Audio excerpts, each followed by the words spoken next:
Be someone that people want to work with. Like when you go to be an assistant to a Broadway lighting designer, it's kind of assumed that you know the technical aspects of the job. And I'm not talking about adopt an obsequious approach here. I'm saying be somebody that people enjoy working with, and at the end of the day, on the meal break, you get invited to come and have dinner with us, right? I love that. Yeah, I love Because that. that is the connections that is going to make your career, the network that you're going to build. If you're the greatest genius in some aspect of, for instance, video mapping, but you're a real asshole, no one's going to want to work with you. So don't be too far out there in terms of self-promotion. It'll come to you. You don't have to make it happen in that way, right? Yeah.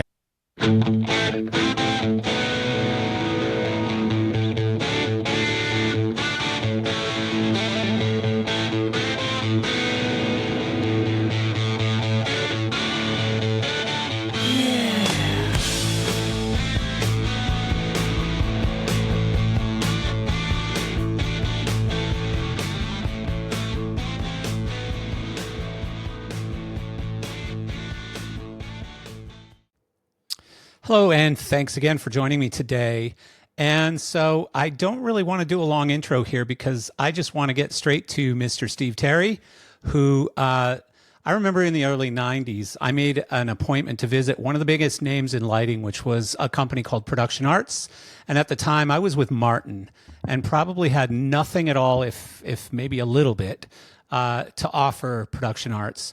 But I wanted to try, and I was actually a bit intimidated, but welcomed by both John McGraw and Steve Terry, who I went on to meet with following a quick tour of their shop. Later on, working with High End, I worked closely with Steve on a lot of projects, and I was also there during the sale to PRG. And so I've always had a high degree of respect for this man and also for Production Arts. And so I'm thrilled to have him on the show today. So although a bio probably isn't necessary, I'll share one anyways.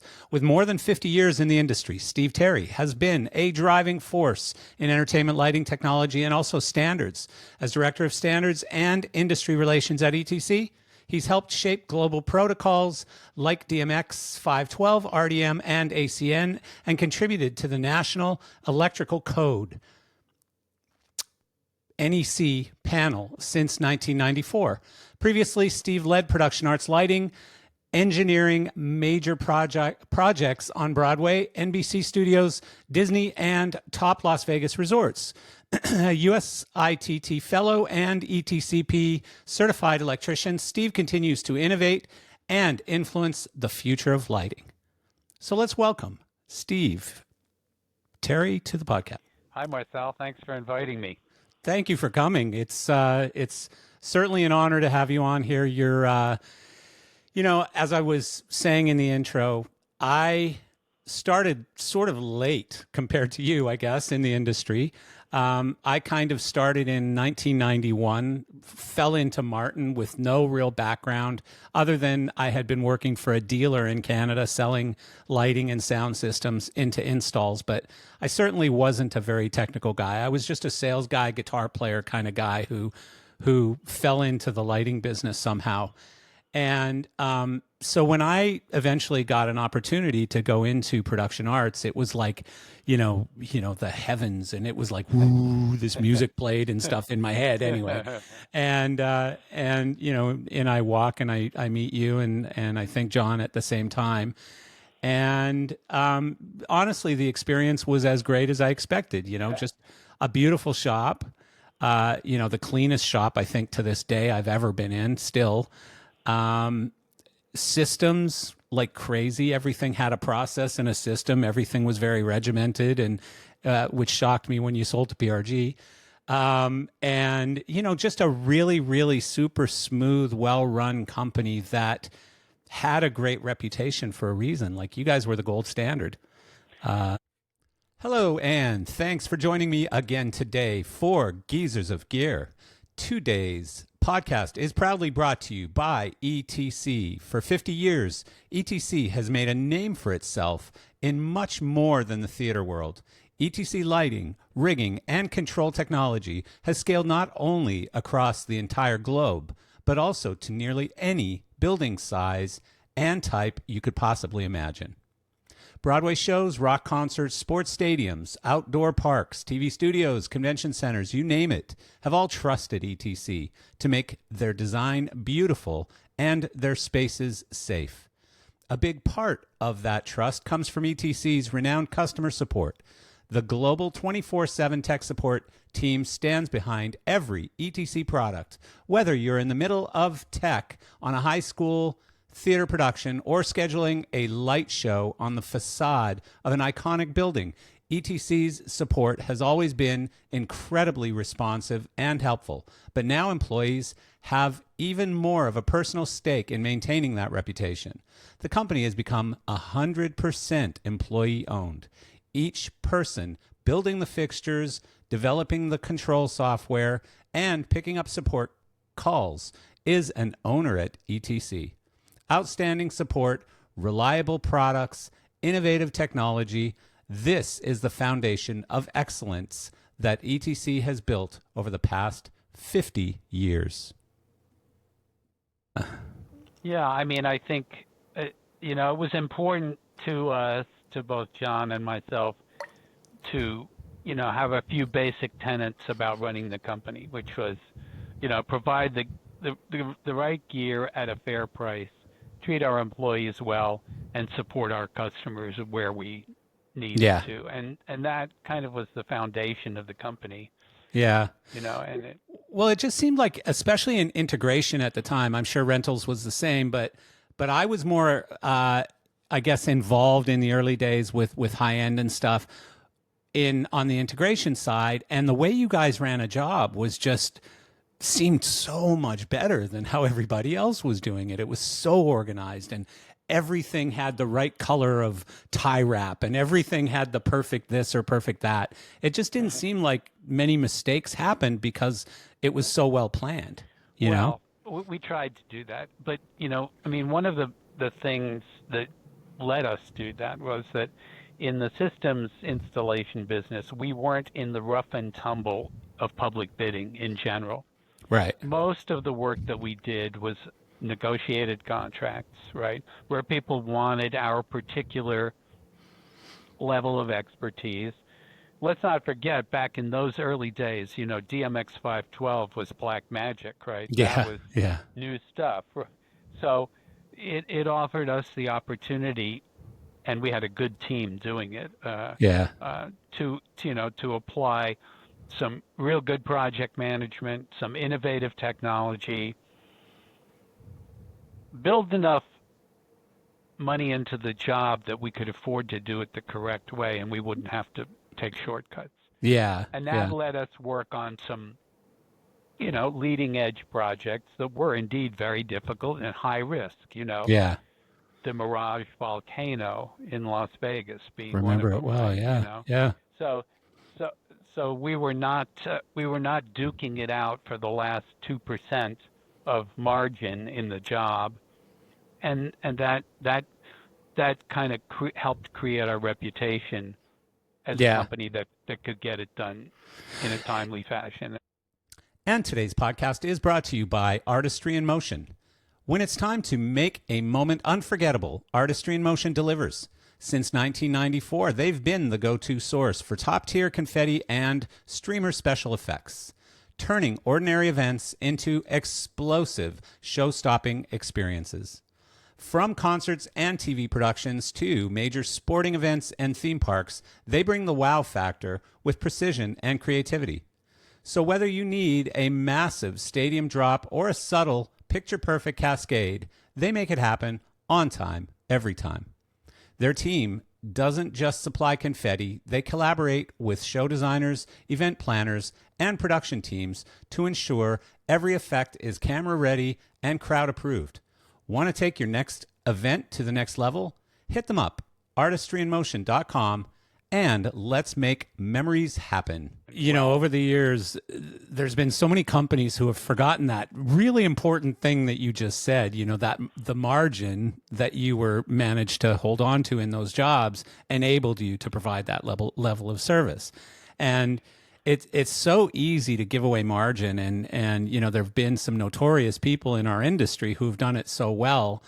And but at the end of the day, who suffers is the person who's buying it cheaper, really, because you're not able to spend more than you made on the job to support the job. I mean, and some of us have done it for a short period of time, but you don't typically survive if you're doing that, right?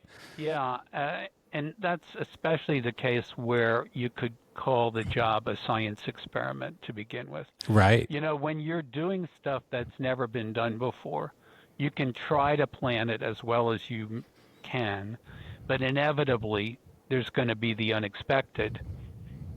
I mean, that's a great story actually about the Mirage volcano, which I'll Yeah. just share with you guys. Please. Yeah. You know, that had more than 1,000 circuits of outdoor dimmed GFCI protected circuits to the lighting on the volcano. Some of it in water zones, but all of it GFCI protected. We turned that on, and not one of those 1,000 circuits stayed on. What? Why? Why? Yeah. Well, first of all, why?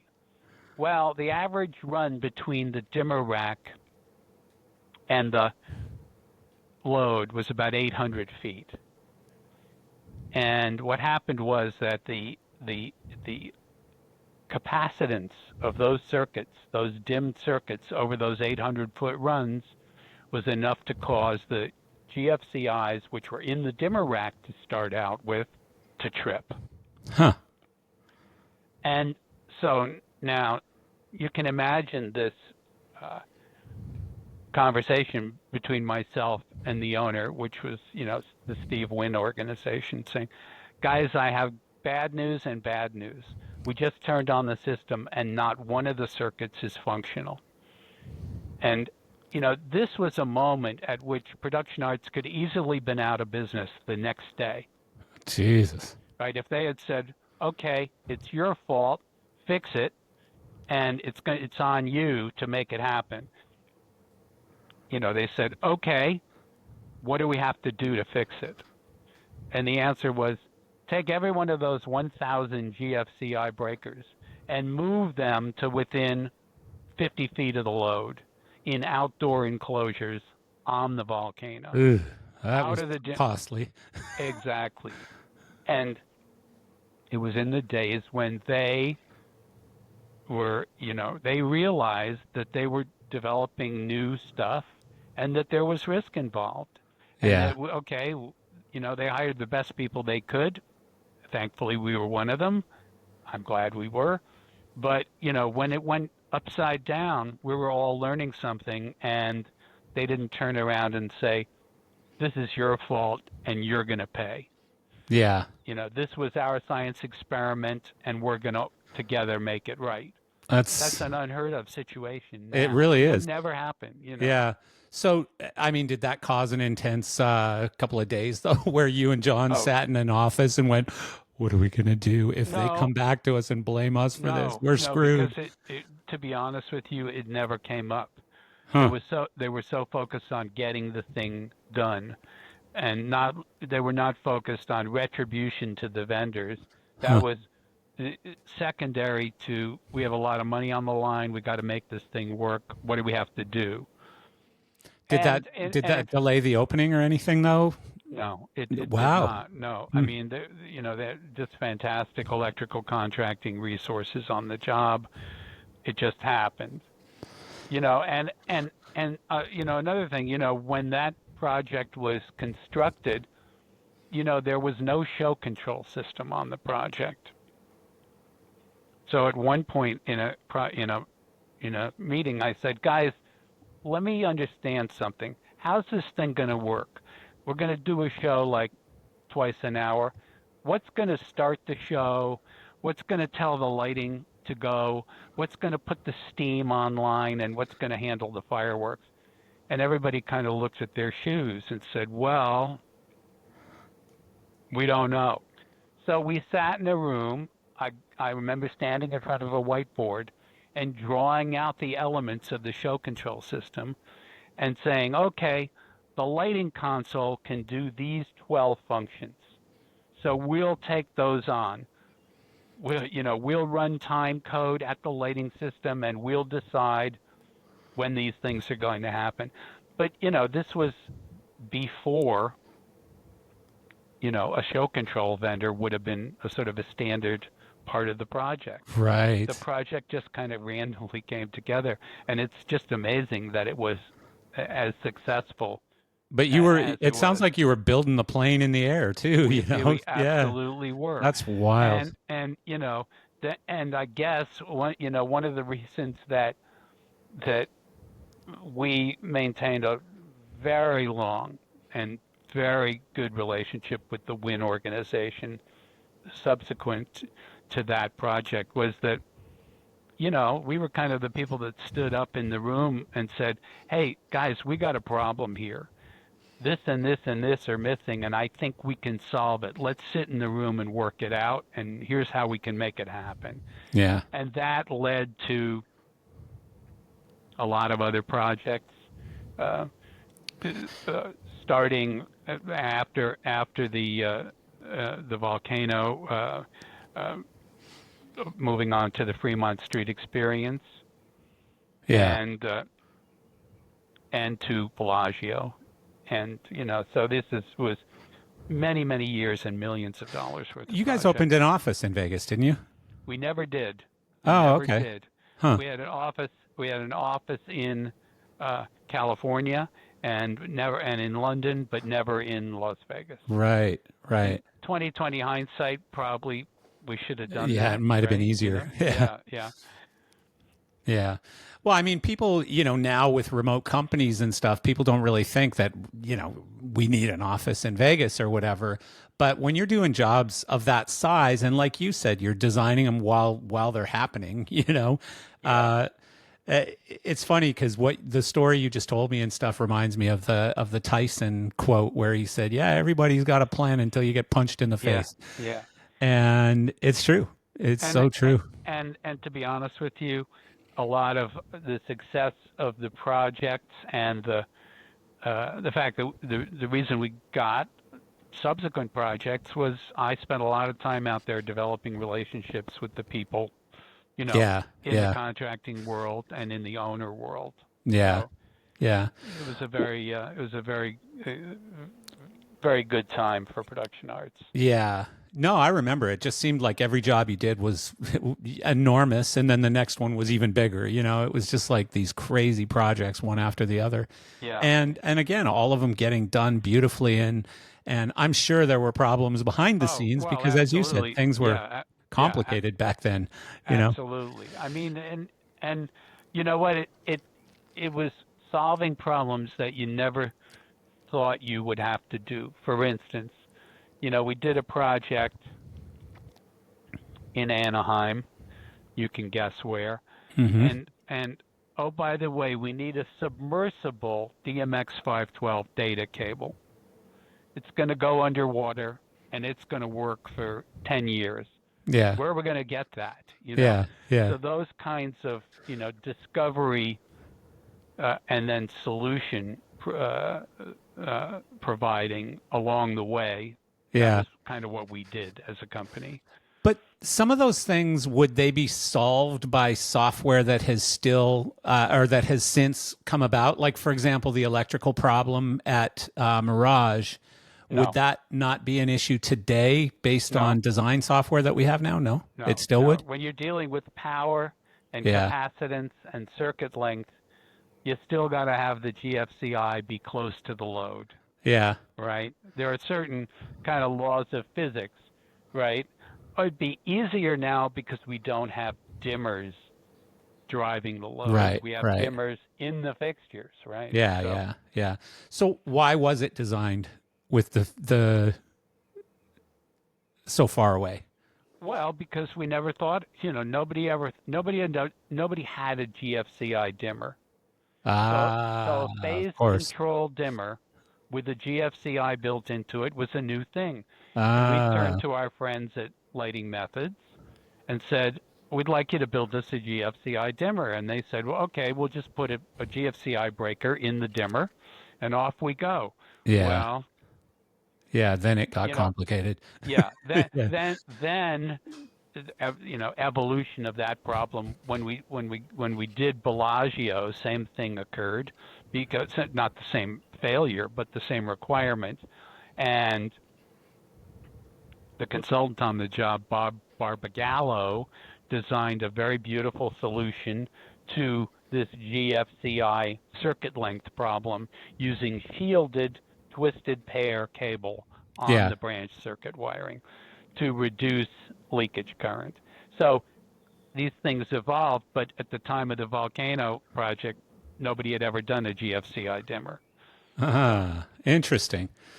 So, you know, you've been doing this a while. What inspired you? How did you get started in this business? I believe it was back in probably the 70s, right? Early yeah, 70s. well, my first job was as the production electrician for the Dance Theater of Harlem, and interestingly enough, Gary Fales and I, who's Oh, wow. my oldest colleague in this business, we've worked together for That's 54 crazy. years, right? Yeah. And Gary's retired now, right? Because yeah, yeah, I know he yeah, sold he City just Theatrical, but recently sold yeah, about a year ago, sold right. City Theatrical, and I was happy to at USITT this year present him with the ESTA Lifetime Oh, Technical that's Achievement awesome. Award. So That's great. that was good. Fantastic. Yeah. Yeah, Well so deserved. Well yes, deserved. That guy, absolutely brilliant correct. guy. Yeah. So in 1971, we were on tour together, doing everything, driving the truck, building the power distribution. Oh, we need a projection dissolve system. Let's build one. Because we were too inexperienced to know that you didn't do certain things, right? We Yeah. were we were effectively young kids, We were in our teens at that point. Had you gone to school though for this? No, I Oh. mean, I had been involved with electronics si- since my father at 5 years old said to me, "I bet you'd like to learn how to use a soldering iron." Ah. So there was kind of a long background Yeah. of working with electronic systems. But now we were touring, around the world, and that went on for me from 1971 to 1975, and then I went to my first and only semester of college at City University in New York, and met Peter Forward, my professor. I said, "Oh, look, a stagecraft class. I bet I could get 3 easy credits for that." And and the professor was Peter Forward, and John McGraw's partner in production arts lighting. So I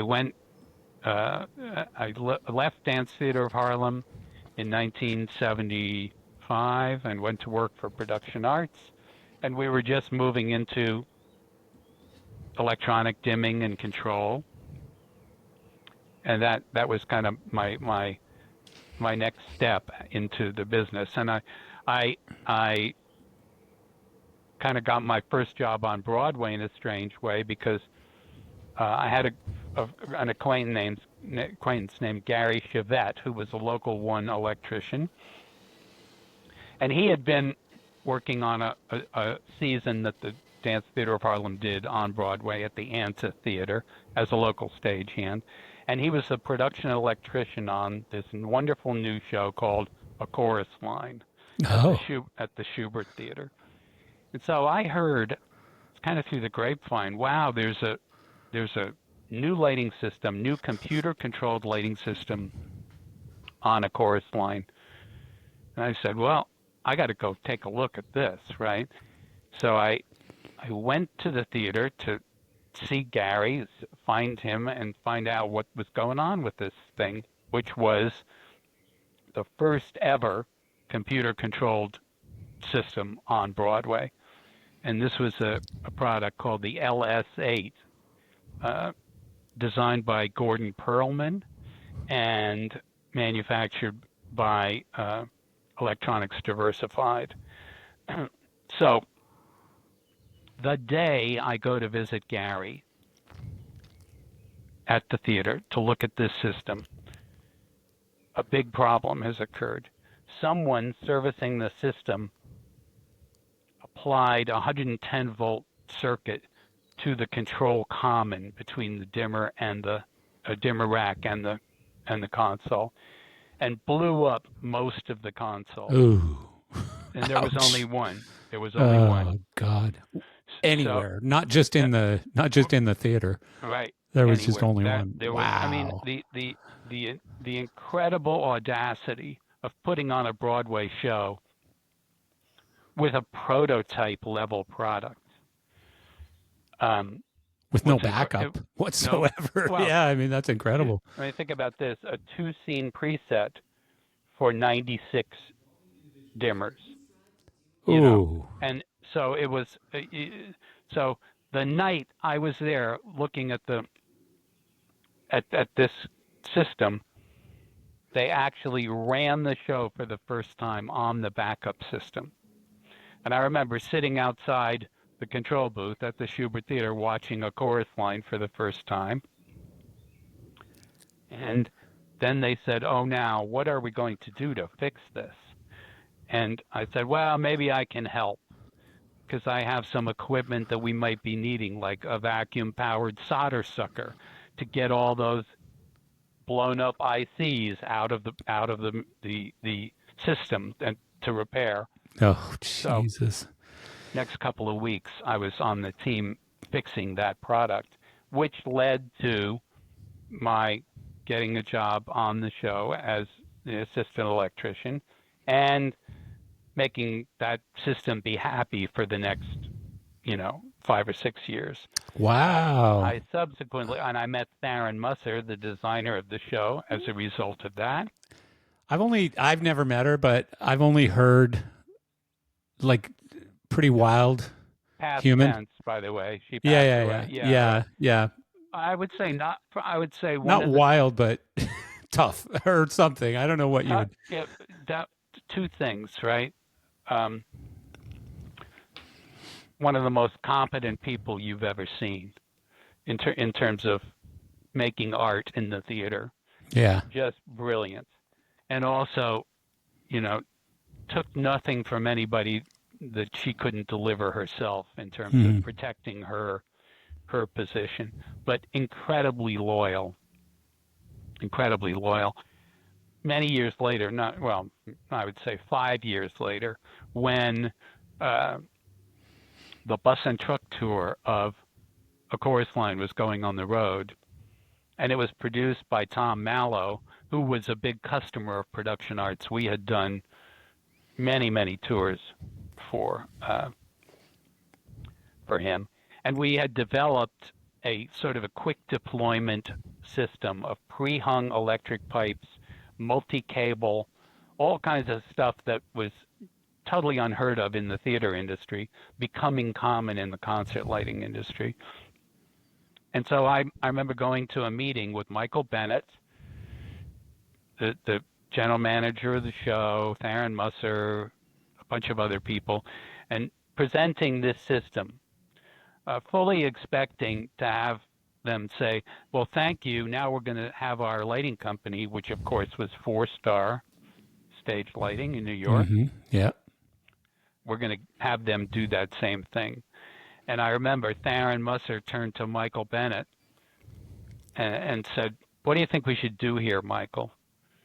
And then Michael said, well, Theron, what do you think we should do? And Theron said, we should give this show to Production Arts, which was completely unheard of because we were a non-union shop. Oh. So this was, just a complete departure. And this was the loyalty of Theron Musser in full view. Wow. We had a friendship that lasted from the day I took my soldering iron to fix the LS8 at the Schubert Theater till she passed away many years I didn't later. hear that part. You actually got the console working. Yes, we did. Yeah, yeah, Oh, yeah, wow. yeah. Interesting. Gordon Perlman and Steve Carlson flew in, and we spent a long time Rebuilding it. repairing it. Yeah, Yeah. yeah. Yeah. Yeah. Theron, didn't she ended up with Alzheimer's or something, right? Well, I think late in her life. yeah, some Yeah. dementia, but Yeah.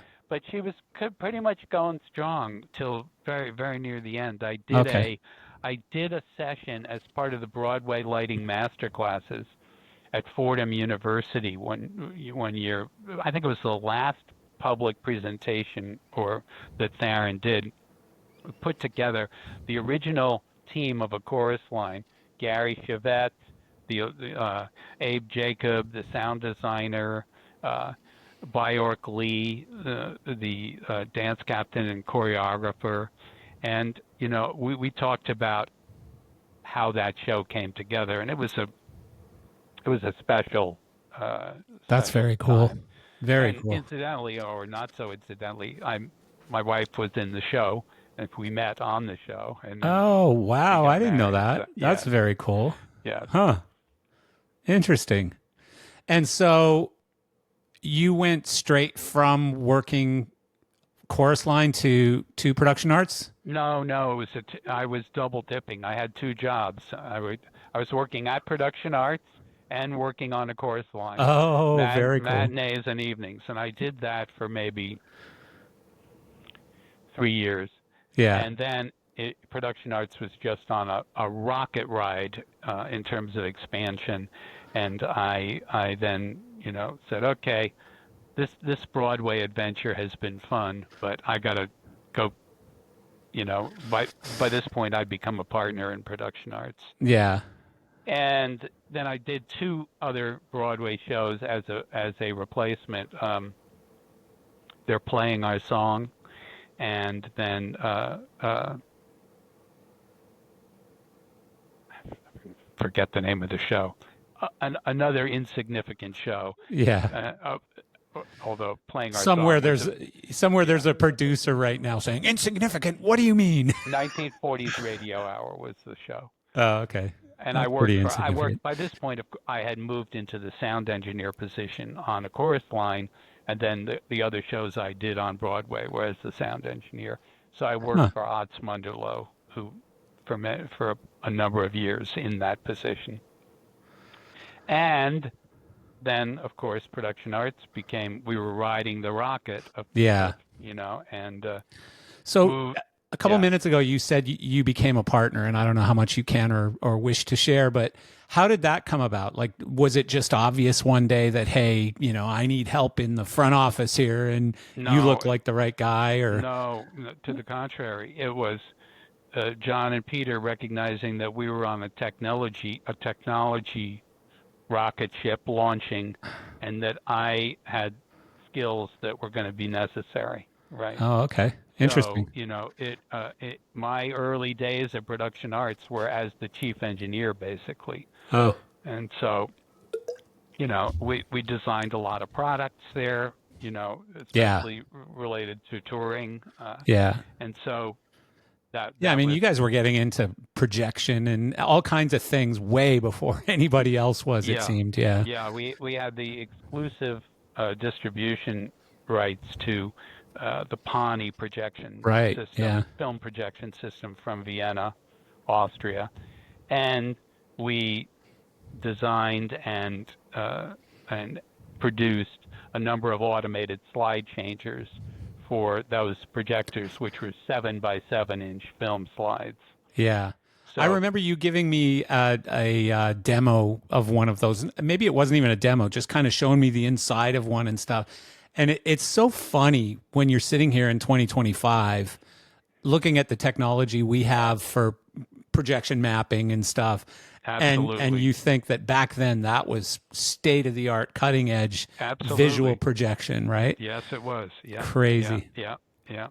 Crazy. And you could already see video emerging. You could see sort of the doubling of lumen output on video projectors on a pretty regular basis. Yeah. So you could say, well, this film stuff isn't going to be with us forever, and it sure wasn't. Right. Yeah. Yeah. Well, and those were big, expensive Yes, machines. yes, they Those were. Pani projectors. Yes, yes, They were beautiful, but it's amazing that now, like a little tiny, laser projector or whatever can do the same thing, yeah, but a heck of a lot better. absolutely. So yeah, Although a heck of a lot better, I think, is open to interpretation. that's true.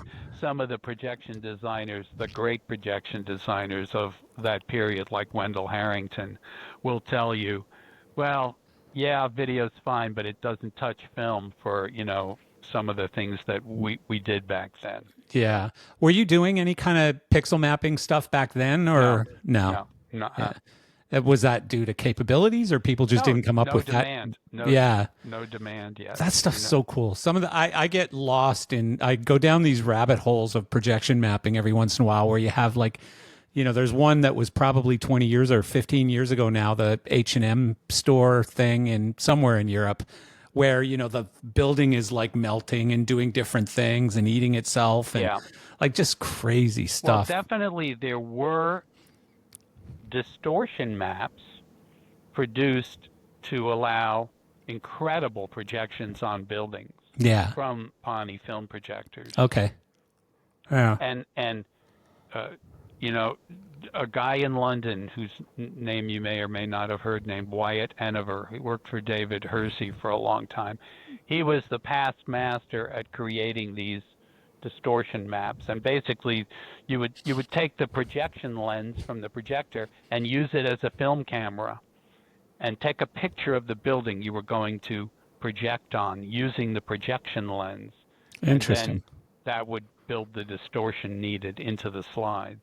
Huh. So there was a lot of very interesting technology, but was much more laborious and difficult and not instant. When you Right. wanted an image changed, Yeah. you know what? It didn't happen overnight because you had to make the slide, get it, send it to the lab, get it back. Yeah, yeah. And those were never IP rated either, were they? Like, didn't No, you had to build no. a building around the things to Yes, use them on an yeah, outdoor projection? that is right. Yes. Yeah, wild. Um, you mentioned earlier, and I love the way you defined some of these jobs in Vegas as being science projects. But again, when you use the sort of Wayback Machine and pull it forward, and you look at projects like the Sphere, for example, it's just it's crazy, how far that's come. I haven't been to the Sphere yet. Me I've neither. I've on- only uh, seen pictures and video. But I've seen Ann Militello went to the Sphere and was using her iPhone to shoot what was going on, and then gave a bunch of us a little narration. And I've never seen anything like it. I mean, It's insane. even seeing a video of it is Yeah. just incredible. Yeah.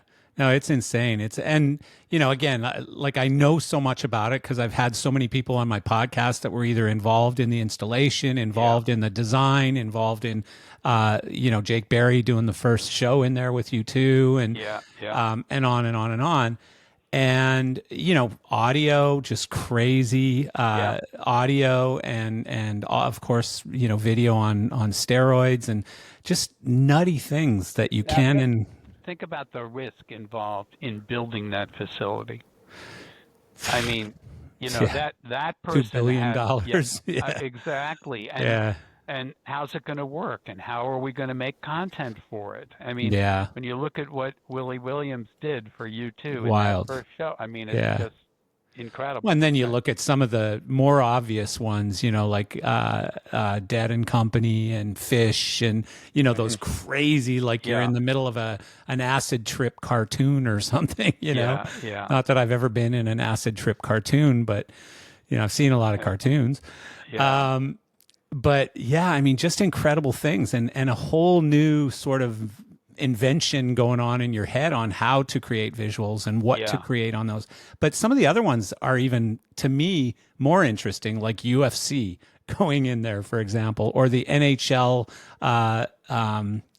draft. The NHL Uh-huh. draft went in Uh-huh. there, and just the ways that they're using this 360 massive video screen Yeah. to project like player statistics all over the place and stuff. Just really, really unique and interesting. Yeah. I mean, Yeah. just a math project, though, from a standpoint of trying to make the thing work financially, Oh, economically. absolutely. Like, I don't know how you do that. Forget On a about technically. I mean, a yeah, technical, both from an audio and a visual point of view, just yeah. incredible I challenge. I was having a conversation. I think it was with Wiseman or somebody about this. Just on a long term, from a financial sort of mapping out or projection standpoint, like how is it all going to work? Because again, there's only so many shows that can really afford to pay top dollar to be in there. Yeah. There's only so many advertisers outside who want their image projected on that Yeah. Yeah. enormous ball. Um, and then also, like, what happens when those screens start failing? I was just going to ask the question, what do we think the shelf life of that sphere device is? The Right? outside, especially, Yeah. because Las But Vegas is not pleasant on gear. no, I mean, so there's going to be an ongoing, I would, say millions of dollars of annual expense to keep it Yeah, working, right? yeah. So, Well, and that's the Seiko relationship, I think, has changed a little bit, So I uh, don't know. Like, I just wonder what yeah, that's going to look like. I don't yeah. know. Like, But long term, it just feels like you're going to have to reskin the entire thing. And I don't know if that's already built into the budgets or whatever, but it feels like it's going to have to be reskinned with the latest, greatest, that's you it. know. Just because the advances in technology will be demand, there'll be a demand to go to the Yeah. next resolution and the next refresh rate and all that sort of thing. Right. Well, and failures, So as it starts failing and that demand for the new technology and stuff, like they must have planned for something in 5 years or Yeah, something where you sure. just completely reskin in and out. I would And imagine. Yeah. I don't even know what that cost would be. I mean, it's got to be, $500 million or some Yeah, crazy a number, lot. A lot. Yeah. Yeah. So, anyways, it's cool that we got to witness it. It's cool that the technology has come to that point. Yeah. It obviously wouldn't make sense in a lot of cities and for a lot of owners who don't have pockets quite that deep as MGM, but I'm glad it exists. I love when someone in our industry just goes, "Oh yeah, hold my beer," Yeah, well, yeah, watch and this. Yeah, I don't know if you've seen the ABBA experience in London. only video and pictures and stuff. Yeah, it's the first show I've ever gone to where I looked at what was happening in the visuals on stage, and I said, "How did they do this?" Really? Oh yeah, I mean, Huh. it is. If I highly recommend going Yeah, to I see want to it. go. I It's was actually just my girlfriend's British, and we were talking about it just recently. That next time we're in London, let's go see that thing. yeah, it's just incredible. Yeah. Yeah, I have some friends, and I don't even know if I'm allowed to mention the name of the band, but it's a it's a Canadian rock band who this year is their 50th anniversary, and they don't tour anymore. They've pretty much retired. They can't sing the songs quite as high as they used to, and they have no desire. They're all successful business people now. Uh, But they're doing a 50th anniversary tour, and they're using all really great big name musicians in the band. But the band's going to be behind a screen, and then there's going to be basically some form of hologram technology in front of the screen with the original members yeah. playing along to the music that is Yeah. coming from behind the screen. Yeah. And it's very ambitious. It's really cool. The drummer is a friend of mine and owns a production company, and we've talked about it extensively. And the designer is a guy who's done this stuff before for other acts, and so it's going to be interesting. Like, I hope to get to see one of the shows because I love that kind of stuff. And I think it's coming. Like, I think we're going to see Michael Jackson touring for years, and Yeah. we're going to Yeah. see Frank Yeah. Sinatra and all of those people. I Madonna, if she ever gets old, you if know. if I had not seen this uh, ABBA, yeah. ABBA in London, I would be arguing with you. But having seen it, I could see that exact thing that you're Yeah. talking about. Yeah, it's coming to going to pass. happen. It's going to Yeah. happen, and the crazy thing is, it feels like there's an appetite out there for it. Like I thought that by now there would be a new version of Kiss touring as Kiss, but apparently Kiss is unretiring again and doing Yeah. another. I don't know. They're doing at least one show. I don't know if they're doing another tour or what, but you know, the '70s is the new '40s, I guess, I guess. for musicians. They just don't stop. Yeah. So, so you're at Production Arts. Production Arts is growing like crazy. Fast forwarding into the '90s, was it? And again, you don't have to share. You can say, "Shut up, Marcel. I can't talk about this." But when PRG came knocking, was it time where? Because I know as the industry has progressed, and I digress here, but I know as the industry has progressed, there's been a greater need and pressure to utilize outside capital, you know, whether it's private equity or public.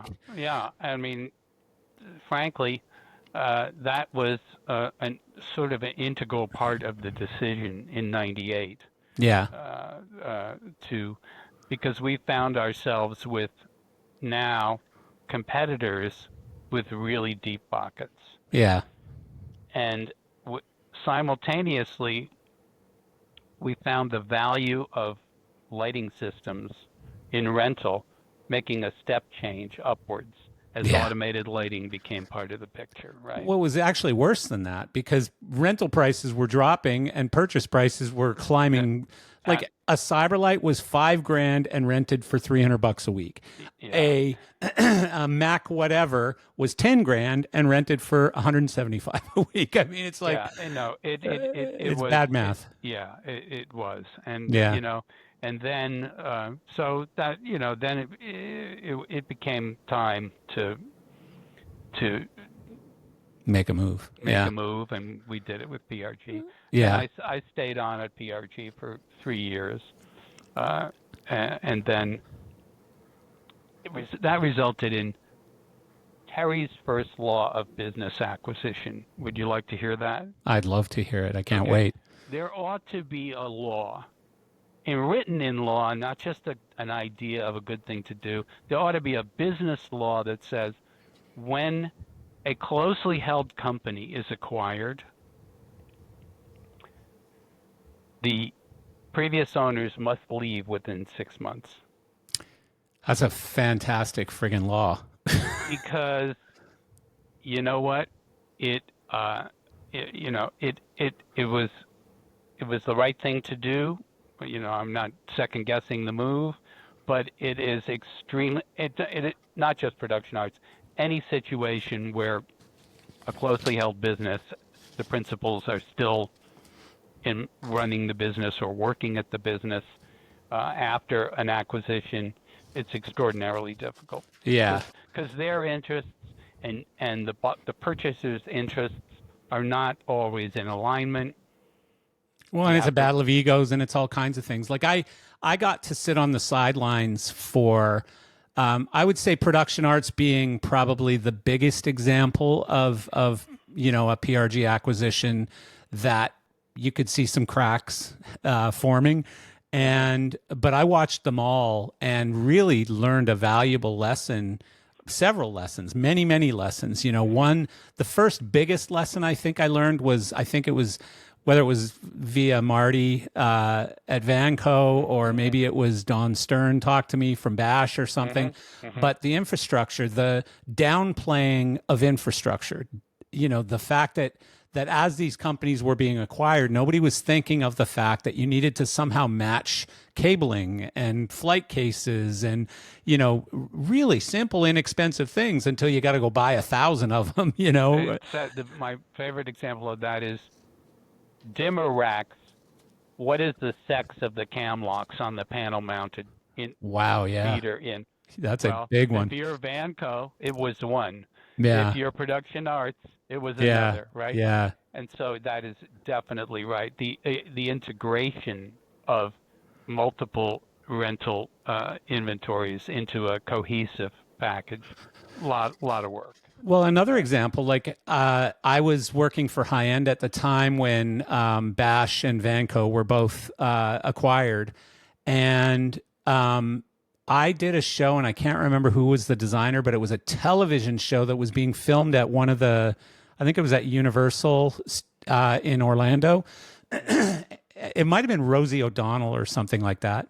But they brought in 200 studio colors, and they were different color temperatures, like very different color temperatures.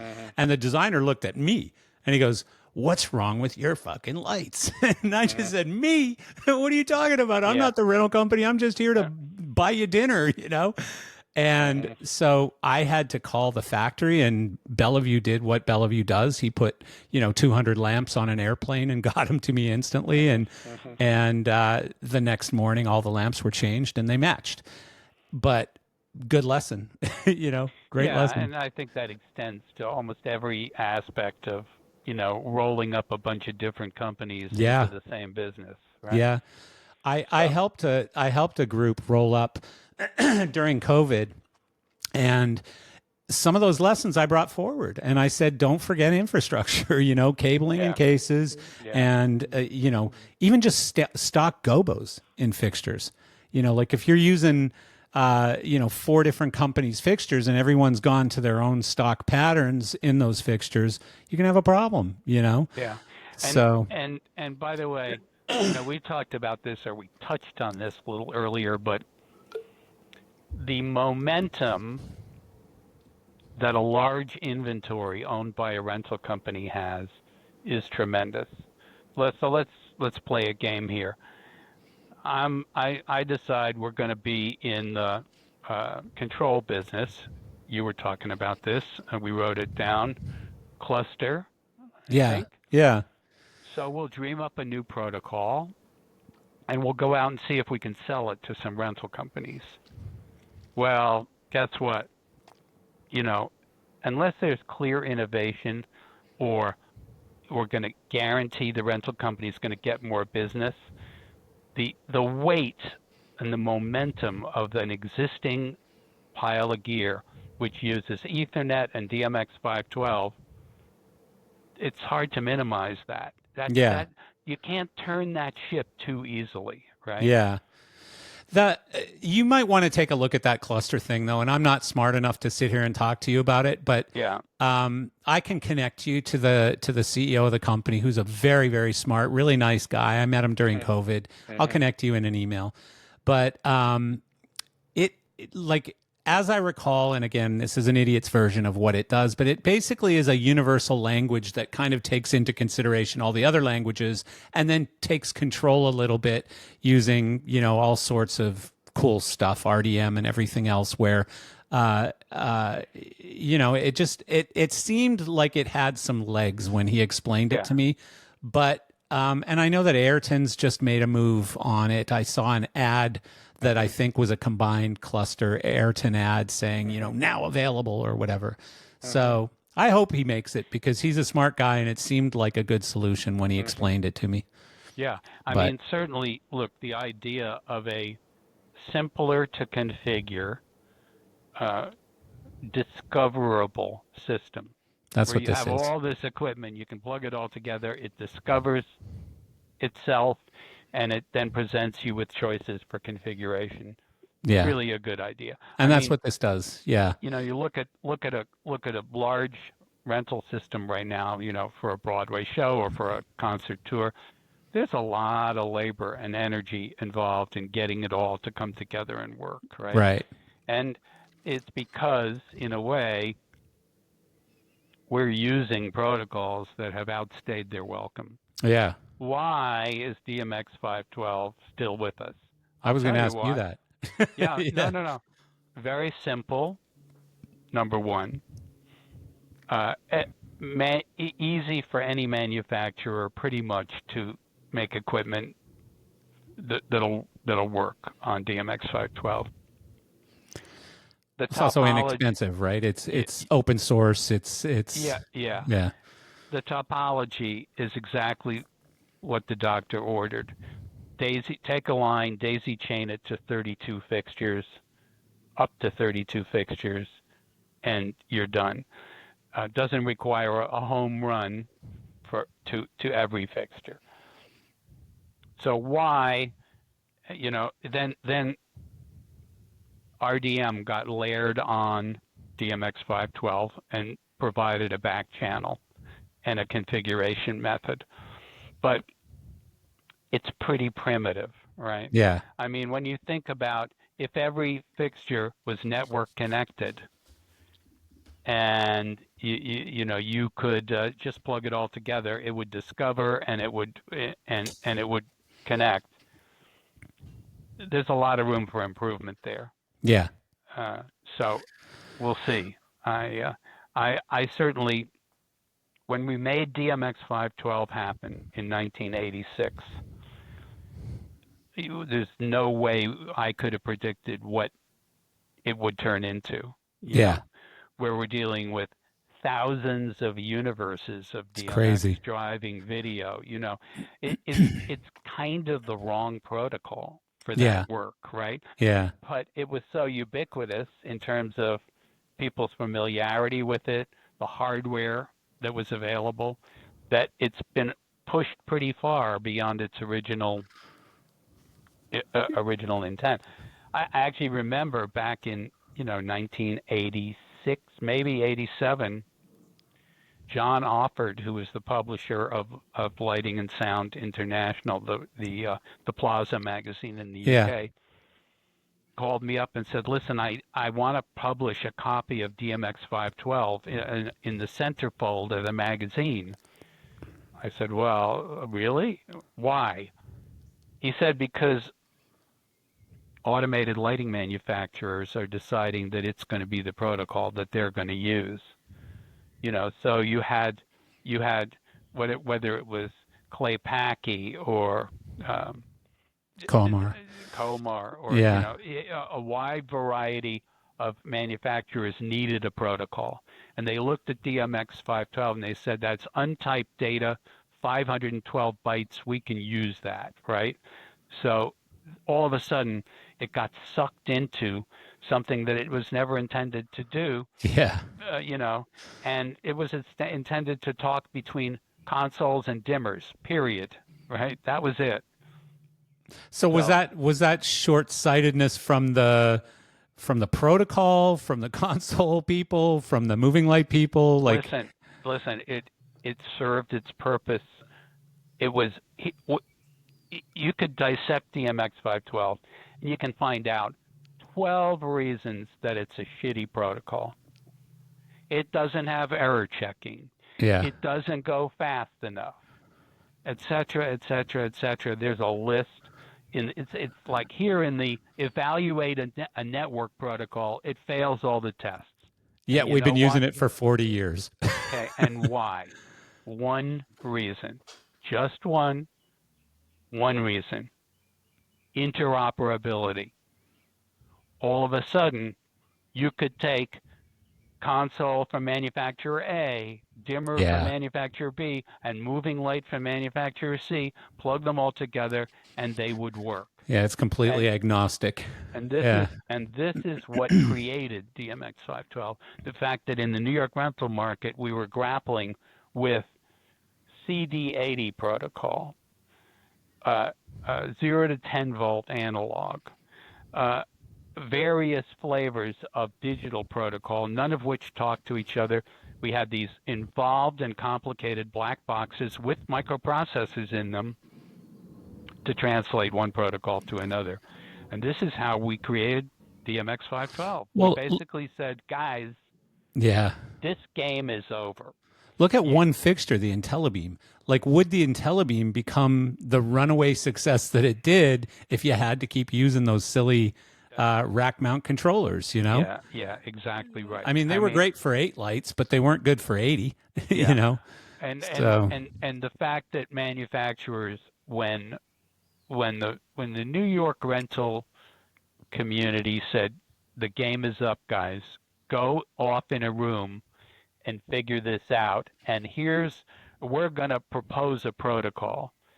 And so I remember this happened in 1986 at a USITT convention, and a bunch of manufacturers, bunch of rental companies met, and we said, okay, what do you think about this? And everybody said, sounds like a good idea. Steve Terry, you do it. You chair the committee. So we got a bunch of people together, myself, Mitch Hefter, Bill Florak from LMI, Fred Foster from ETC. Not a big group. I called it the Guerrilla Standards Team, and not Gorilla, but gorilla as in gorillas who fight in the jungle, right? Yeah. This was like, okay, we're going to make a standard. And it might not be perfect, which it certainly wasn't because we had to revise it 4 years later to fix some of the things we did wrong. But instantly, we had consoles and dimmers talking, and we had now slide changers on Pawnee projectors on the same protocol. We had moving lights in Europe from, all kinds of different small manufacturers. Interoperability was king. It didn't matter at all about the technical deficiencies of the standard. Now that's coming around to bite us in the ass. Yeah.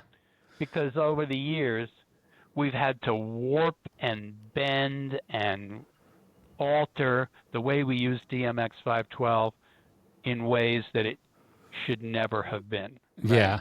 Yeah. And so, well, if you knew then what you know exactly. now, obviously, I mean, but you got to be fairly proud still that you were in the room, and that for anything in our industry to last 40 years is pretty incredible. Well, billions of dollars of revenue created by the fact that standard worked, right? Yeah. So I mean, I think the group that was involved, and I didn't do it by myself. Like I say, there were others involved, and that we all look at it and say, yeah, good move. It worked out, Yeah. The problem is the industry as a whole has just embraced it for too long. They have held on to it far beyond its useful application because of all the complexity that we're now dealing with. Yeah. So what do we need? We need a new protocol. So the ESTA Control Protocols Working Group is working on what's the next protocol going to look like. Yeah. We tried that with ACN, with ANSI E1.17, and it didn't go anywhere. And why didn't it go anywhere? Because one of the big things about DMX 512 interoperability was you got 512 bytes of data in each frame. Here's how it gets down the line. Here's what you do with it. Now ACN came along, and we did this involved network standard, which ETC was driving force behind, spent tens of thousands of hours and a lot of money behind it. It became part of our portfolio of network protocols. But what did the industry miss?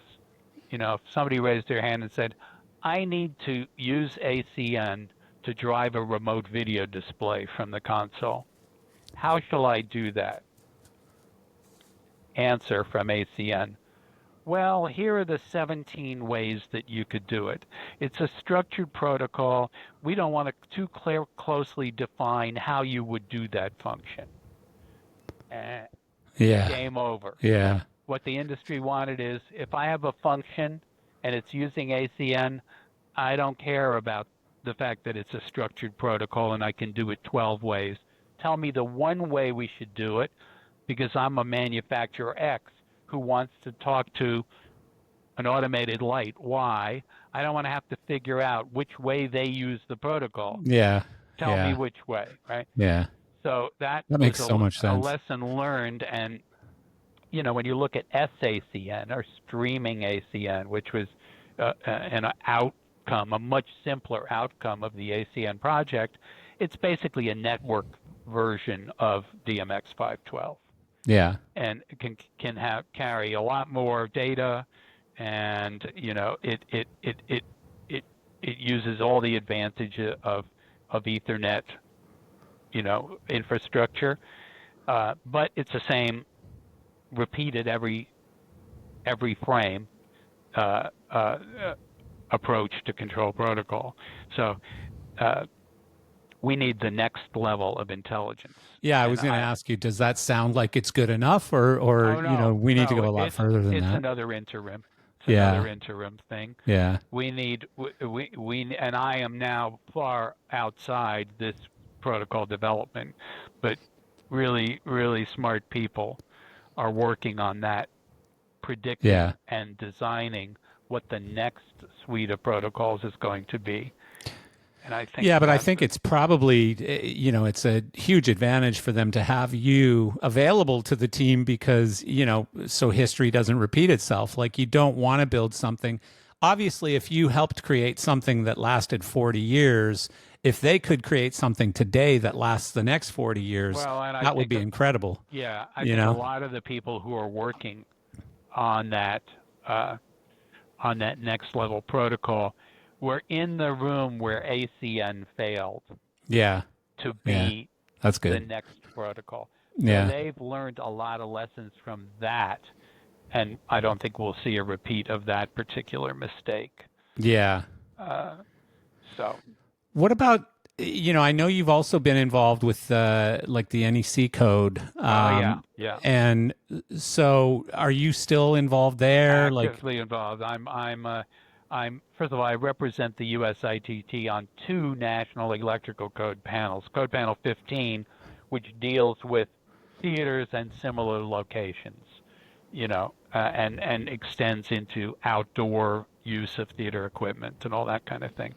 And then Code Panel 13, which I really joined to represent the USITT on issues of emergency lighting control because the code was falling far behind in its ability to deal with that. And so I did a lot of work. I have done a lot of work on updates to the code for that purpose. yeah, And there is a lot of code activity happening in combination with ESTA even now. In the 2026 National Electrical Code, you'll see a new requirement appearing, which is that when you have a 19-pin SOCKAPEX outlet, female, that outlet needs to be marked with its pinout configuration type. That means what pin has what signal on it. Because as we know, we use them differently in North America. We use 208 volt and 120 volt on the same cable. yeah, So we have not only violations of the NEC, we have potential safety yeah, issues. So now the pinout configuration type will need to be marked. And where will it come from? From a standard developed by ESTA in record time, took less than a year, called Pinout Configuration Types, ANSI E1.80. And that is published now, but you will need to mark on a piece of equipment or any place you're going to plug in a 19-pin connector, you're going to need to mark that configuration type. that makes Because way too much sense, Steve. it's a serious safety problem. Yeah, Now, where do we have a similar safety problem, which we're working on right now? When you take a PowerCon connector or a PowerCon True One connector, and you walk up to it and you're going to plug something into it, you're in North America. What voltage is on that female connector? yeah, good question. It could be 120 Yeah, or good it could question. be 208. Yeah, So ESTA is working on a new standard in conjunction with Neutrik, the inventors of the PowerCon connector. And Neutrik has just placed the mechanical configuration drawings of the PowerCon True One connector into the public domain to be part of this standard. And the ESTA standards group, the task group, is working on developing this right now. And this aims to change the whole way that we mark and use True One connectors. But it's just going to be a marking thing, though, right? Like you're not going to have different connectors for no, 208 no, than no. okay, because Although that would be scary. no, it'll be the same connector, but it'll be a requirement that marking occurs in much the same way that it occurs with the 19-pin connector after the 2026 NEC is in Yeah, force, right? yeah, And it's also going to resolve a problem. Right now, these PowerCon True One connectors are UL recognized as appliance couplers, not general purpose connectors. And right now, it requires that those connectors have phase, neutral, and ground. Well, that doesn't work when you're using them at 208 volts in North America because right. that's phase, and ground. So there are all these things that are going to be resolved with marking the connector itself and marking it in the equipment application. I've got the right? answer for you, Steve. Patent this, and you'll be 100-air. I'm telling you right now. No, I mean, and this I've is got the answer. I'm telling you. All you yeah, got to do is on that connector when it's connected to power before it gets connected to the fixture, it's yeah. glowing in a color based on the voltage that's going to it. Well, There's LEDs built into the connector. If it's red, it's 208. If it's green, it's 110, whatever, right? you may indeed see the market have those solutions, Yeah. Marcel. But here's the thing: this is another interoperability problem where standards come to save the day. Yeah. Because when you're plugging together a big rig and somebody makes a mistake, what do you hear? You hear a lot of cursing and a big bright flash, right? Yeah. Yeah. As you connect 120 volt equipment to 208 volt equipment. Yeah. Now, Yeah. granted, it's less of a problem with universal power supplies, Yeah. Yeah. but this is still a place where the standards community, led by ESTA in this case, is stepping into the breach to solve an industry problem. And when anybody asks me, Steve, what's the big deal with the ESTA Technical Standards Program? Why should I support it? And my answer is for instances like this, because where are you going to get standards like this? Someone else is going to make them for you, and then you can't live with them. If the Someone with industry, incentives. Yeah. yeah, if the industry makes standards for ourselves, then we can live with them. So it is critical, and I will unabashedly say support the ESTA Technical Standards Program in terms of contributions and putting your people involved in the standards making process. It can't live without outside contributions, and it has to have that, right?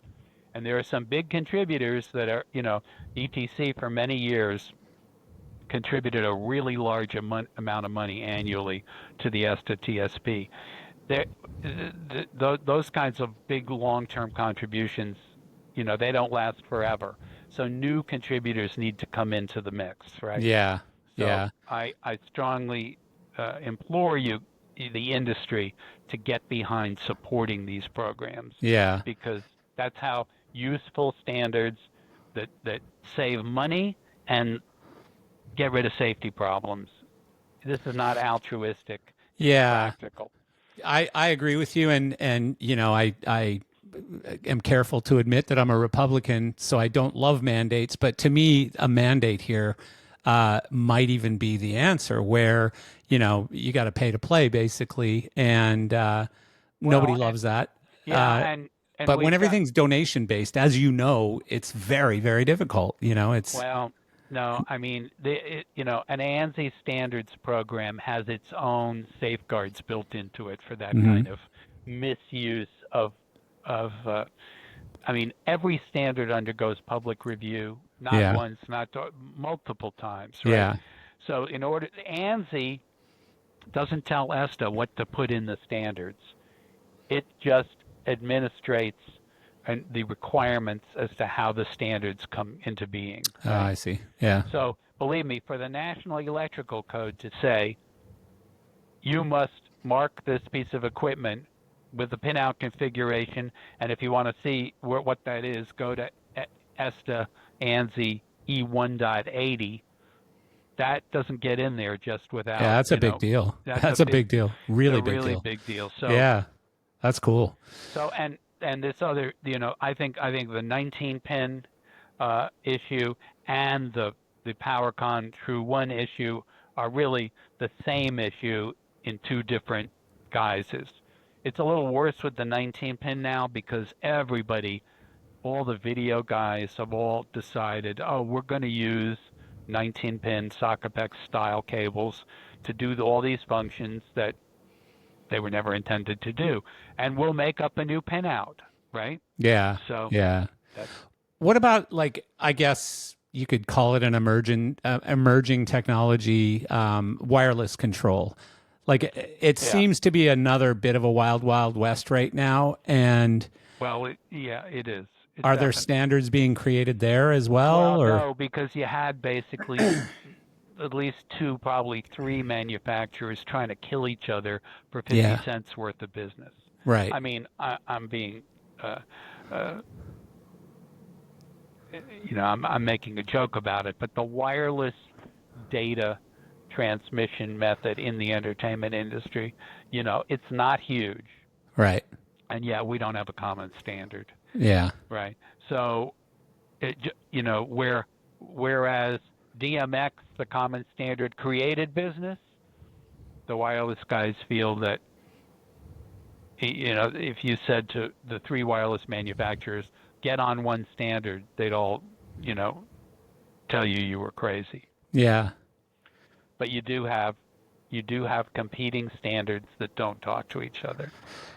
Well, what it could potentially end up being is similar to the car manufacturers with the in-car entertainment system being either Google Play or Yeah, Apple yeah, yeah, Play or yeah, whatever yeah, Play. Um, Most car manufacturers have basically just caved in and said, "Screw it, we'll just include them all," yeah, because we don't want yeah, to lose a car sale because somebody really wants yeah, Apple Play. You know? yeah. I mean, certainly ETC is facing some of that right now, because we include in a large number of our fixtures multiverse, which is the city theatrical wireless system. And then we have people around the industry saying, we don't like that. We want this other wireless, protocol. So, we're kind of grappling with that at the moment. Yeah, it's a tough one. It's a tough one because you could obviously move it outside the fixture where it's an add-on thing, but nobody wants that. So Yeah. I do believe it is screaming for standard. Well, Sure yes, seems to be. and it would be wonderful if there could be a rational. Uh, this is kind of how we got DMX 512 through the door, right? Because we dressed it up as a harmless protocol. Like we said to the manufacturers, you want to use your protocol? Great. Keep using your protocol, but put DMX 512 in there as an additional connector. And what happened? Well, the whole world ran towards DMX 512 because Yeah. it was so attractive, Yeah. right? But a similar thing, I think it would be wonderful if it happened in the wireless Do you protocol see world. it coming or no? I see a lot of historical friction between the wireless manufacturers. Yeah. So and I'm not directly involved with those guys. Yeah. I think it would be wonderful if they all got in their room and said, "Okay, let's have a switch that says our protocol and the common protocol, and every piece of equipment will do both, right? Yeah. That And makes a lot of sense. then we'll see what happens with the proprietary Yeah, protocol. eventually you can just get rid of the switch because everybody's going to use the Maybe, the standard, maybe, maybe. unless And there's some huge benefit to using your well, and of course, proprietary one. and that remains open to judgment. Yeah. Each manufacturer obviously says mine is best, and here's why. Yeah. Wireless controls and remote follow spots to me are two of the most annoying things because everyone's got a better mousetrap, so they think. They're all good, but the industry would benefit by having things that are, like you've said 20 times, interoperable. So You know? so what does that take? Well, let's rewind to 1986. Yeah. Because what it took was the New York rental shops saying, we're not buying any more of your stuff until you put this common protocol in it. Yeah. You ain't going to get an order from us until you do this. Yeah. There's no purchasing might that is demanding this common protocol in wireless. Yeah. You know, and it wouldn't take too many people to get together and say, okay, you take this theme park company and this, these four big rental companies, Yeah. and they all say, this Yeah. is it. They can make some demands. Yeah. But even the four of them, getting them to agree now, Yeah. because they are so big now. You've got these massive companies out there, and it's a constant battle who's bigger, the manufacturers or the dealers. I think we're back to the dealers now.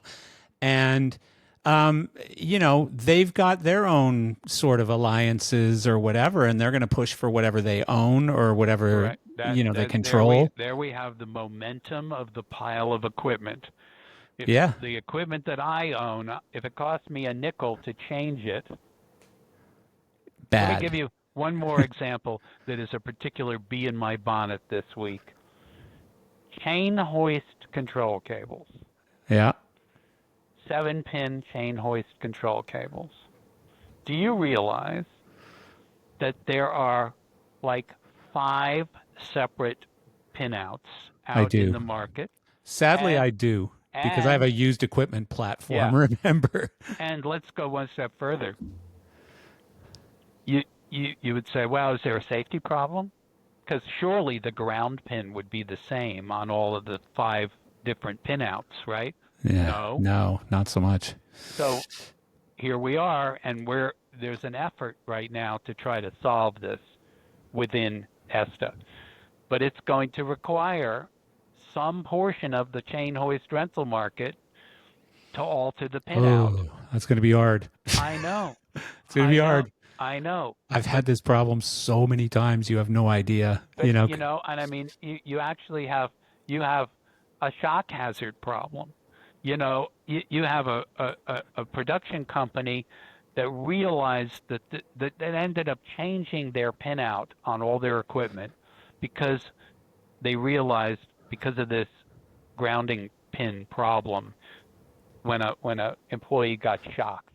Yeah. Thankfully didn't get hurt, but got shocked, right? So this idea of competing pinouts and intermatable cables that are not compatible and not safe, it's a disaster.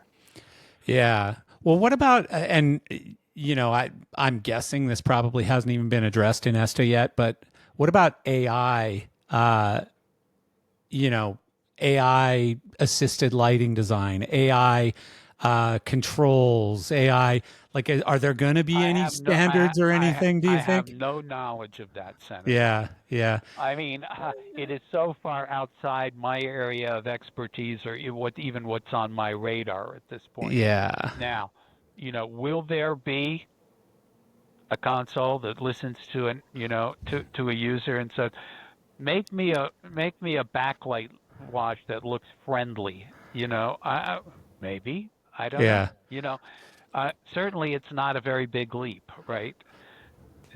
So who knows what's going to happen? Well, or how about replicate that audience look from Taylor Swift's Eras tour stop in Belgium, or whatever, right? Yeah. Like, sure, I mean, I think you can go a heck of a lot further into even literally, stealing people's work.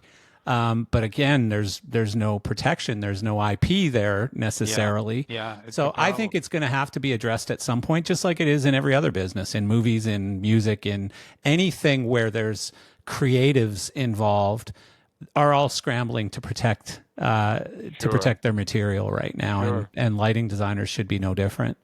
I agree with you, and I simply say that is going to be someone else's problem to solve. Right. Come on, take that one on, Steve. I don't think so. No. So one of the things I've been, I guess it happens when you reach a certain age. I've been called upon to help share more mentoring, help share, Yeah. with through this podcast as Yeah. well, Sure. sharing stories and just introducing. Like, there's probably a whole bunch of young people out there, believe it or not, Steve, who don't know who you are. And I know this comes as a shock to you and to me as well, but I've been doing this Geezers of Gear thing, and now at LDI we've started something called Dining with Dinosaurs, and there's actually going to be a third wrinkle to that that is going to be announced by LDI for this year. So, I know you've mentored so many people in this industry, like hundreds, thousands of people probably. Is that something that you still try to get heavily involved in? Well, yeah. I mean, the way I get involved in it now is, we have the Fred Foster Mentorship Program at Right. ETC, where we connect aspiring young student designers to professionals, and we create mentorship links, for 10 or 11 students per year, Yeah. and I'm involved in the logistics of that program, Oh, that's and got to be indeed fun. making those connections. Yeah, Yeah. it is. It definitely is. Yeah. And I think it's something we need to do. As an industry, we definitely need to do it more. Yeah. I completely agree. And honestly, it's a great source of pride. Unfortunately, it's not a very good source of income, but it's a great source of pride for me when, this podcast will go out and, absolutely, I will get messages in email or whatever from people who are like, I just got out of college. I've just started my first job in such Sure. and such rental company or theater or whatever. I listened to your Steve Terry podcast. I learned so much, can you tell me more about this or that or whatever, right? And Yeah. constantly connecting people outside of podcasts, constantly looking for better opportunities to provide coaching and training and mentoring to people. And so, obviously Fred Foster was one of the greatest who ever did it and really created such great programs, Yeah. back well before he passed on.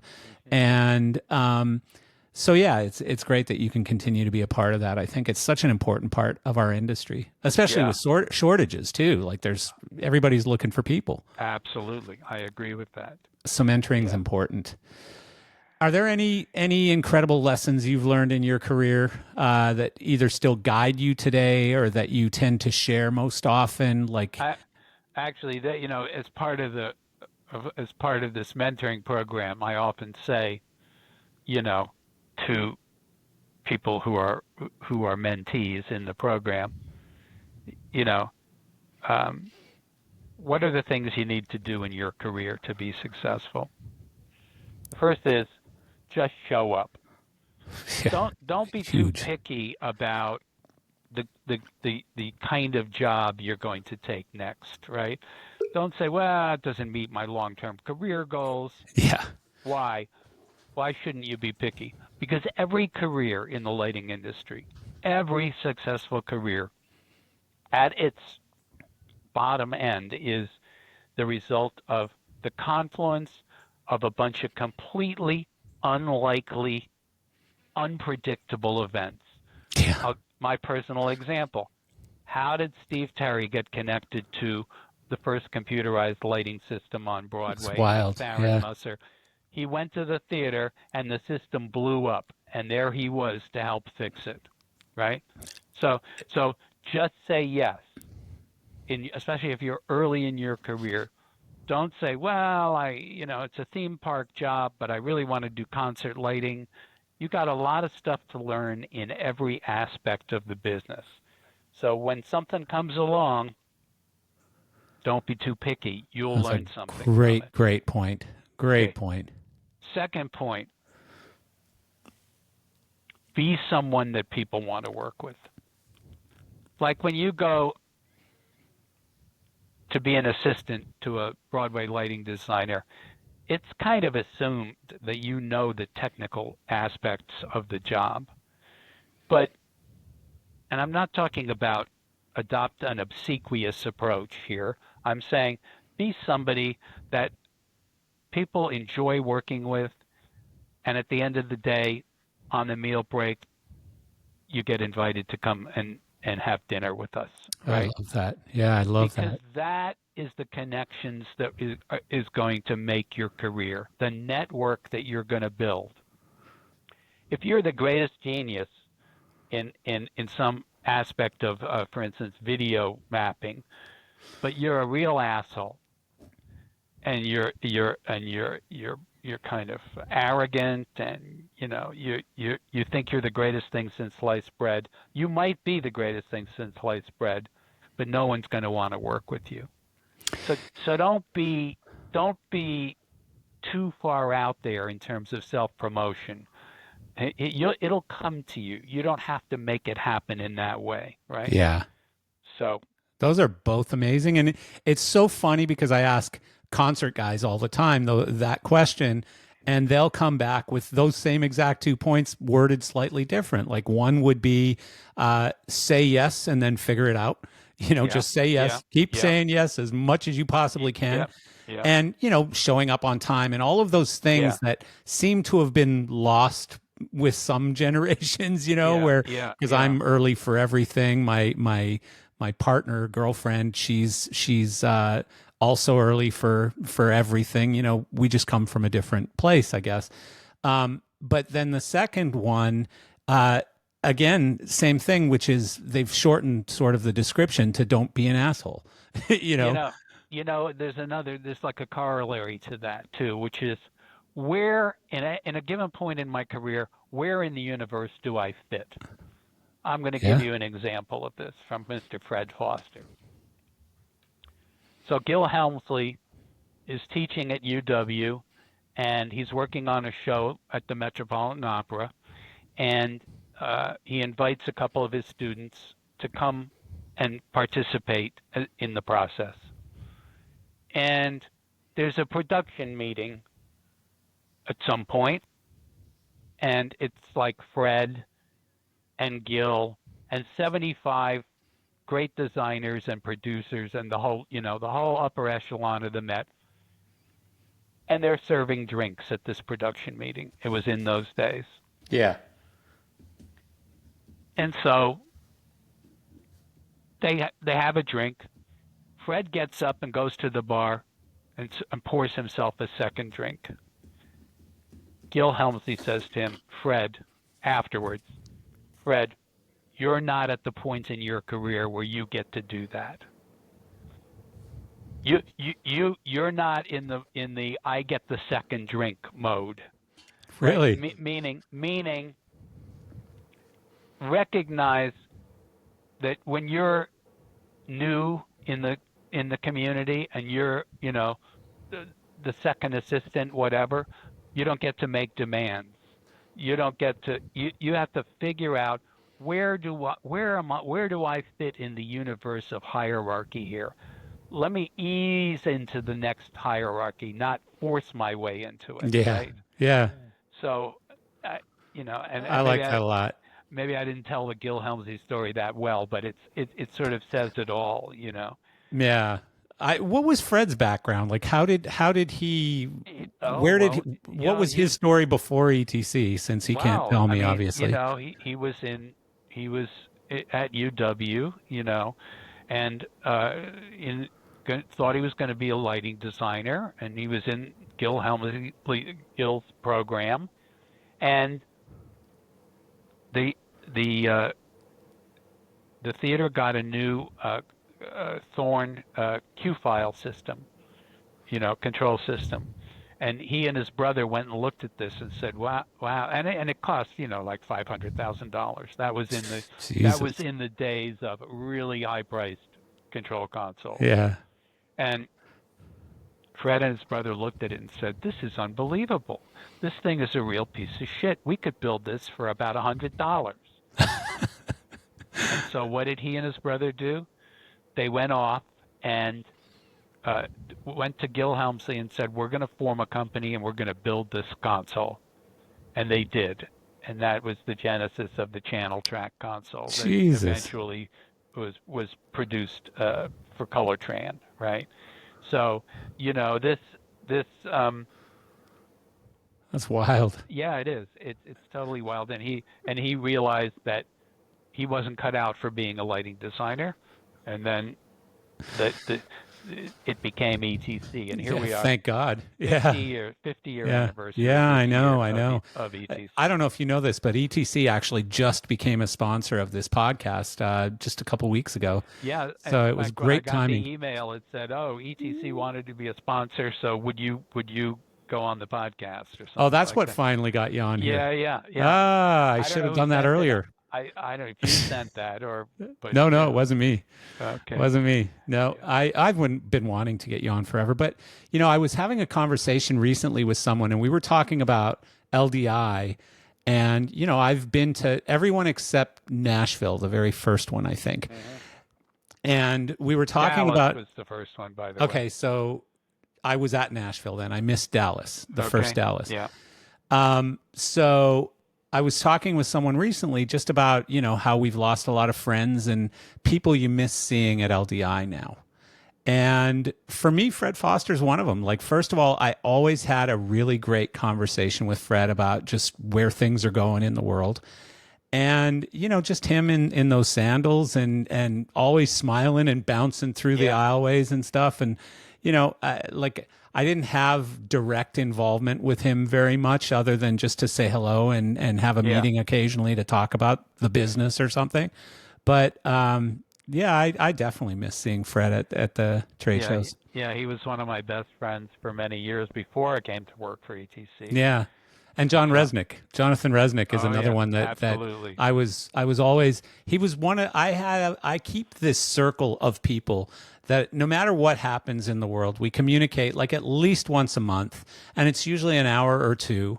Yeah. And it's just like, what's going on with this company? What's going on in this world? Sure. And Jonathan and I, entirely opposite on football, opposite on politics, opposite on lots of things. Uh-huh. It was the easiest 2 hour conversation I had every single month. Yeah, he was Him a and I great guy. He was a loved Jonathan Resnick, great guy. but there's obviously way too many of those at this point in our lives. Yeah, and an increasing number as we reach a certain age, obviously, Yeah, which you yeah, don't think about. Oh, all of a sudden, all my friends are going to be disappearing. A yeah. lot of them are, and the reality is there. Well, I my mean, girlfriend and I have really gotten into this longevity stuff, just health stuff, basically in yeah, general. And then you start thinking, because it's happening actually with my girlfriend's mother, she's in her late 80s now, and all of her sisters and brothers and yeah, friends and yeah, everybody's yeah, dying. And yeah, at some point, you just become old and lonely because you survived yeah, longer yeah, than everybody yeah. else, right? Absolutely So right. it's, Yeah. the moral of the story is get a really young wife, really young friends, just hang out people younger than you and you're good. Although, one of my very good friends just passed away in the last couple of years, and that's Richard Pilbrow. Yeah. And Richard was a perfect example of uh, somebody who everyone wanted to be with, and he basically created a new generation of friends as new generations came along, right? Yeah.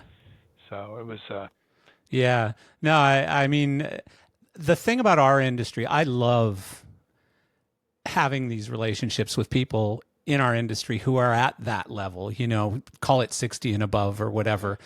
And because, knowing how things were done back then and then knowing this and like just the fact that I was there when moving lights became a thing and then yeah. when LED became a thing Hmm. and when digital consoles became a thing and all of those things, so many people in our industry today don't know what it was like before you Yeah. had Yeah. multi-universe digital grand MA consoles or Yeah, whatever, right? absolutely right. Yeah. Yeah. And it's great sometimes to tell those stories and they look at you like you're nuts, like why would you do that, Hmm. because Hmm. that's what we had. Yeah. But did we miss anything? Charities, I know you're involved in obviously the ESTA stuff, right? Yeah, there's charities and then there's good causes.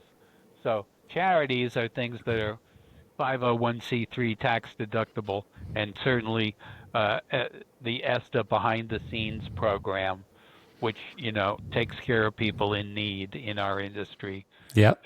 in a wide variety of ways, is a terrific Yep. thing to do. And I'll beat the drum again, leaving aside the tax deduction because it's not a 501c3, but there's bang for the buck in supporting the ESTA technical standards Right. program. Yeah.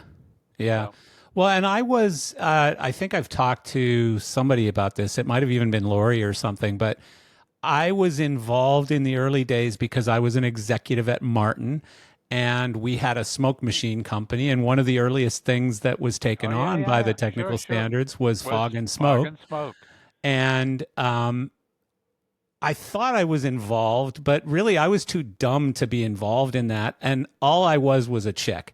And so I was happy to be that because that was probably the biggest thing that was needed at the time. Yeah. There were enough smart people to figure out what needed to be looked at in fog and smoke. Certainly didn't need me. But I was able to convince, the little short Dane to write a check to support it. So. And by the way, to this day, the representative from Actors Equity, who first joined the ESTA program to work on that fog and smoke standard, is still involved, right? Yeah. So, Or as they call it with a New York accent, fog and smoke, fog and smoke. Yeah. Yeah. Those people used to drive me crazy back in the day when I had a smoke company within Martin. We were just constantly getting these letters saying, I can't dance when there's smoke in the room, or I can't sing when there's smoke in the room. And I think there was a bit of a placebo thing going on there too, though. But could be, but the fact that now there is a standard, of course, it's the one standard that gets enforced. The actors and had input into it. Yeah. That's an important thing. Yeah, right? yeah, it really is. Handed down like the tablets, Yeah. It got created with a wide variety of interests. Weighing in. Well, and I will tell you that obviously with a race to the bottom on some of these technologies, whether it's fog machines or which you can now buy at Spencer Gifts and Costco probably. Yeah. And moving lights that you can buy on Amazon now.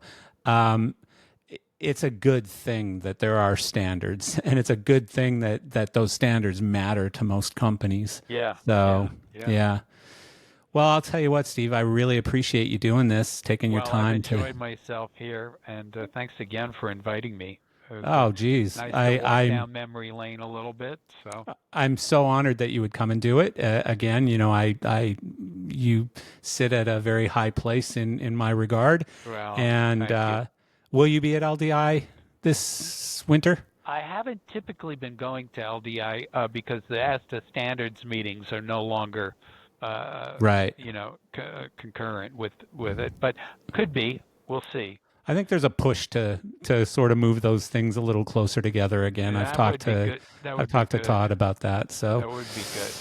Yeah. All right. Well, you have an incredible week, and I do hope to see you soon. Unfortunately, the only place I'll probably see you is at trade shows. So, do you live in Wisconsin? No, I live in New York. I split my time between the Upper West Side of Manhattan and the East End of Long Island. Okay. So. Good for you. Good for you. Both good choices. All right, Steve. Thanks. Okay. Thanks, Marcel. Have a good one. All right, bye-bye.